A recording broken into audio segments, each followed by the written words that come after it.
Bien-aimés frères et sœurs, vous connaîtrez la vérité et la vérité vous affranchira. Ça, c'est pas moi qui le dis, c'est la Bible qui le dit. Mais moi, je vous dis mieux. Vous connaîtrez la vérité historique, notamment celle de vos ancêtres kémites, et vous aurez une vision globale de ce que c'est que la vraie souveraineté politique. J'ajoute, vous reviendrez à la spiritualité africaine ancestrale et vous comprendrez les enjeux de l'indépendance économique. Et pour terminer, vous accepterez votre identité culturelle kémite et vous obtiendrez deux choses. La première, c'est la paix. La seconde, c'est le développement, à une condition. L'unité de toute l'Afrique noire, l'unité de tous les Noirs du monde entier.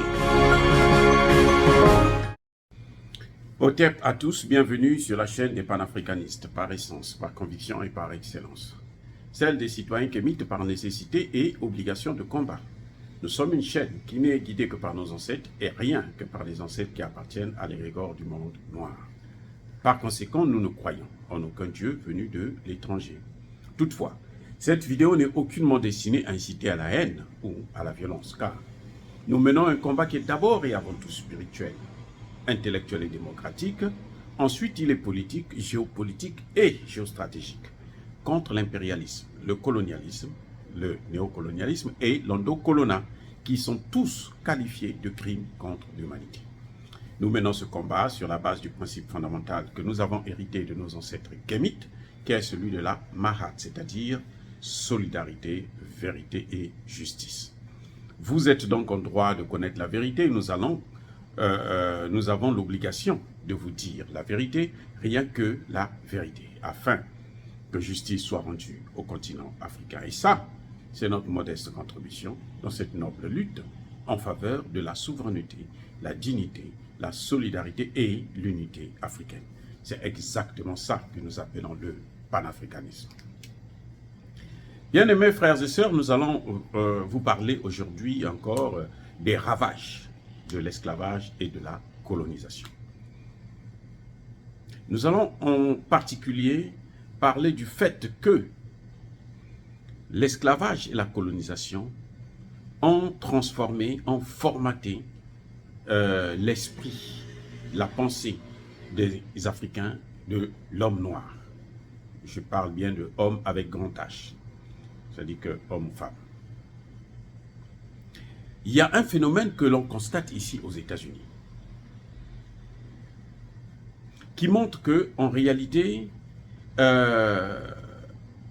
l'esclavage a produit, et la colonisation ont produit chez l'homme noir une façon de penser qui reste infantile. C'est-à-dire que l'homme noir ne pense que comme un enfant. Et pourtant, il est adulte, il a une femme, il a des enfants, elle a un mari, elle a des enfants. Elle pense toujours, ou il pense toujours comme un enfant. Quelle est la différence entre la pensée d'un enfant et d'un adulte? L'enfant, quand vous lui donnez l'argent, il va dépenser cet argent pour ce qu'il aime. Il ne va pas dépenser cet argent pour ce qui est nécessaire. Il a l'argent, il dépense pour ce qu'il aime. Quand il s'agit d'avoir ce qui est nécessaire, à ce moment, il revient encore vers les parents pour dire « j'ai besoin de ceci, j'ai besoin de cela ». C'est incroyable comment, et ça, ce sont les conséquences d'après les grands experts en psychologie, en sociologie, noirs américains bien sûr, ils vous disent que non, c'est les conséquences de l'esclavage et de la colonisation. L'homme noir, je vais vous donner les chiffres, il dépense 2 milliards de dollars par an pour les chaussures Jordan. 2 milliards par an. Les chaussures Jordan ne sont pas fabriquées par Jordan.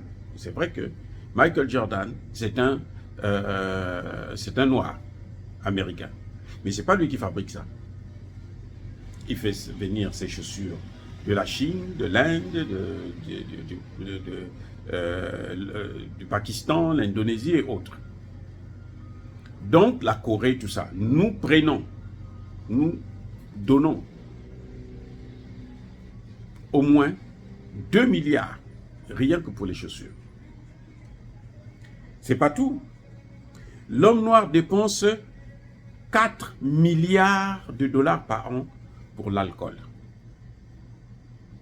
4 milliards de dollars pour l'alcool. L'homme noir dépense, parce que ici, là, bien entendu, ce sont des buveurs, 1 milliard de dollars pour la nourriture, notamment le poulet, le porc, la viande, la dinde et tout le reste. Attendez, il y a encore plus important. C'est que l'homme noir dépense 21 millions pour pour les parfums dans la parfumerie par an. Mais écoutez ce qui vient à la suite.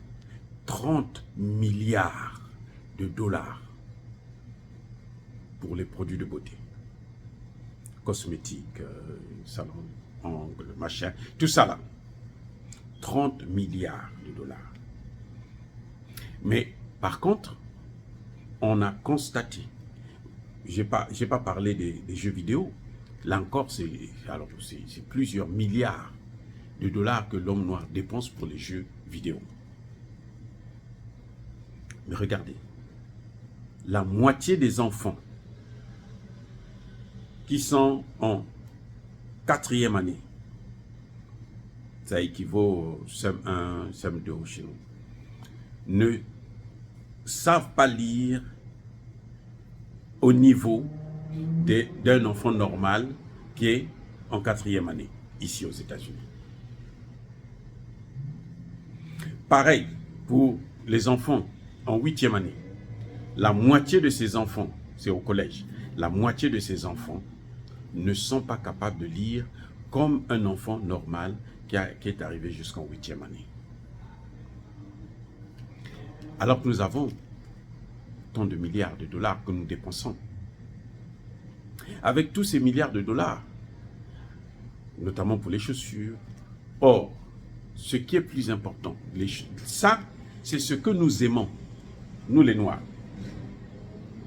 Cosmétiques, parfums, chaussures, j'ai pas parlé des vestes, des robes et autres, les jeans, j'ai pas les statistiques, mais cet argent-là, ça c'est ce que nous aimons. Or, ce qui est nécessaire pour l'homme noir, ici aux États-Unis, je parle seulement des États-Unis, ce qui est nécessaire pour l'homme noir ici aux États-Unis, ce que l'on retrouve dans toutes les communautés, que ce soit dans la communauté juive, que ce soit dans la communauté chez les Blancs, que ce soit dans, maintenant on commence à voir ça aussi dans la communauté indienne, dans toutes les communautés des autres races, ce qui est nécessaire, vous savez que c'est quoi? Ce sont des écoles. Il y a des écoles pour la communauté. Les Juifs ont des écoles que pour les Juifs, jusqu'à l'université. Que pour les Juifs. Donc, vous avez des écoles, vous avez des banques. Eh oui, je vous ai parlé dans une de mes vidéos que les Noirs investissent, donnent à Jésus 3 milliards chaque dimanche. S'il y avait des banques des Noirs, c'est 3 millions plutôt, pardon, 3 millions chaque dimanche. S'il y avait des banques des Noirs, ces 3 millions-là devraient aller dans les banques des Noirs. Et les Noirs devraient, ces banques-là devraient aider les Noirs à acquérir d'autres biens à travers les crédits et s'enrichir en même temps et continuer à élever le niveau de vie des Noirs. Mais quand on donne ça et ça va dans la banque d'une autre communauté, c'est comme si c'est de l'argent jeté par la fenêtre. Donc vous avez, comme je disais tantôt, les écoles, les banques, vous avez les centres commerciaux. Nous n'avons pas de centres commerciaux africains ou africains-américains. Il n'y en a pas aux États-Unis. Vous avez, comme en France par exemple, vous avez Carrefour, vous avez Auchan. D'ailleurs, même en Afrique, on n'a pas de centres commerciaux. En tout cas, en Afrique francophone. Les centres commerciaux appartiennent aux Français, aux Chinois. Mais centre commercial des Africains, il n'y en a pas. Et ça, c'est un problème. Vous avez, il y a l'autre chose qui nous manque, c'est les hôpitaux. Ici, là, vous n'allez pas trouver un hôpital des Noirs. Il n'y en a pas. Vous avez les Chinois ont leurs hôpitaux, les Juifs ont des hôpitaux. Mais alors, toutes les communautés, ils ont des hôpitaux. Mais nous n'investissons pas dans ces domaines-là. Et c'est ça qui est nécessaire.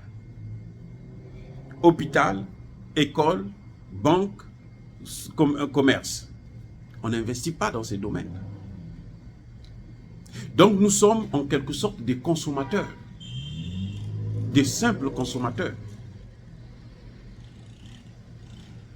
On ne contribue pas du tout à l'évolution, l'élévation de la société. Vous avez des grands basketteurs, par exemple, qui gagnent beaucoup d'argent ici, des Noirs. Quand on arrive à la période, par exemple, de la Thanksgiving, ils viennent distribuer des dindes à toutes les familles dans le quartier dans lequel il a grandi. Ils ont grandi. Ça apporte quoi? Dites-moi. Ça apporte quoi? Est-ce que ça, c'est élever le niveau de vie de ces sociétés, de sa communauté? Non, pas du tout.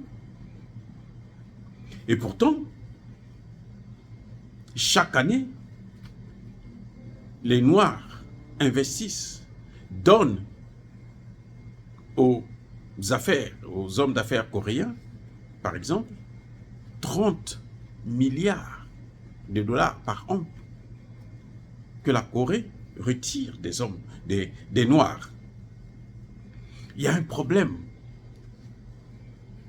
Et c'est un peu la même chose que l'on voit, comme je vous ai dit, qu'on voit en Afrique. On n'investit pas pour ce qui est nécessaire. On investit pour ce qu'on aime.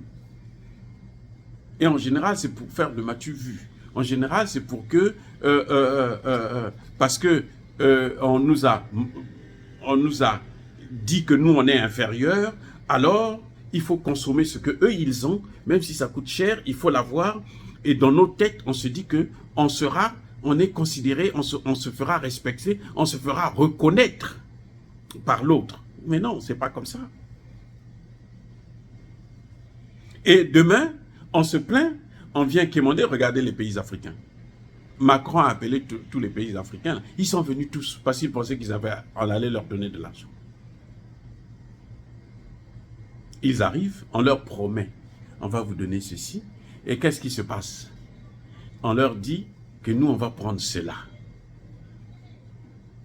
On a promis au Sénégal 2 milliards. La ministre des Affaires étrangères commençait à trembler dans sa culotte avec son président Macky Sall. Et ils étaient tout excités. On leur dit, mais vous ne, dans l'autre sens, en retour, vous n'allez pas exploiter votre pétrole et votre gaz.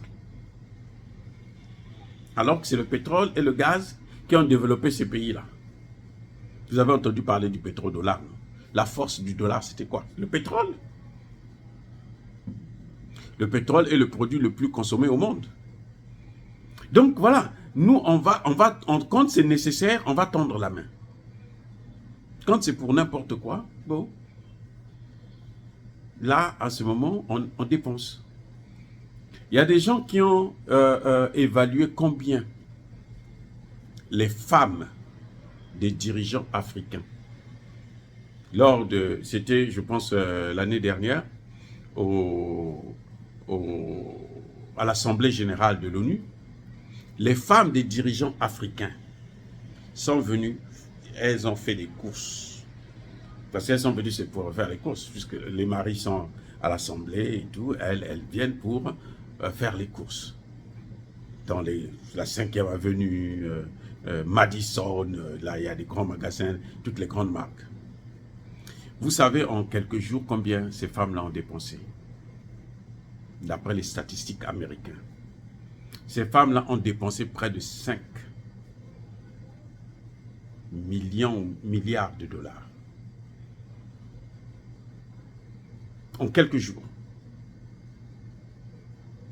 4 jours, 5 jours, bon, le plus souvent c'est quelques jours comme ça. Environ 5 milliards. Et on dit, mais ce sont des pays pauvres. C'est ça qui avait scandalisé les gens. Ce sont des pays pauvres.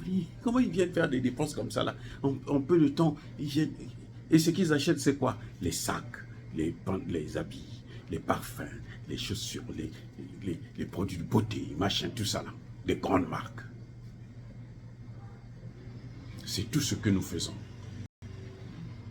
On dépense de l'argent pour ces choses et les vraies choses, on n'a pas d'argent. Il y a un problème. Oh, bien-aimés frères et sœurs, dire cela, c'est inciter à la haine ou à la violence. Non, je ne vous dis pas qu'il ne faut pas consommer. Hein. Non. Je ne vous dis pas qu'il ne faut pas bien vous habiller, il ne faut pas être propre. Non, je ne dis pas ça. Je suis en train d'expliquer, de montrer seulement ce que nous sommes. Comment nous gérons notre argent. Pendant que les autres, ils ont des banques, ils ont des écoles, ils ont des hôpitaux, ils ont des supermarchés. Et nous, on est obligé d'aller consommer chez eux. Tout ce que nous consommons là, c'est chez eux. Parce que nous, on n'a pas ce qu'il faut pour pouvoir élever, apporter de la richesse dans la communauté noire. Oh, bien-aimés frères et sœurs, encore une fois, soyez bénis, abondamment bénis par le Dieu des Kémites, par nos ancêtres angélisés. Mais que tous ceux qui persécutent le continent africain, tous ceux qui le pillent et le déstabilisent, qu'ils soient noirs, qu'ils soient blancs, chinois, arabes, indiens, qui qu'ils soient punis, maudits, foudroyés, neutralisés, effacés, écrasés par le Dieu des Kémites et par nos ancêtres angélisés. Vive l'Afrique éternelle. J'ai dit et j'assume.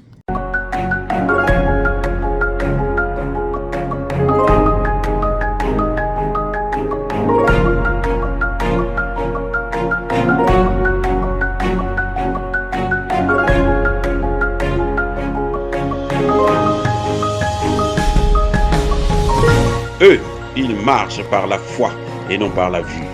Mais moi, je vous conseille vivement de marcher par la connaissance scientifique et historique, notamment celle de nos ancêtres kémites, par les 5 sens et par l'intelligence. Abou Apia.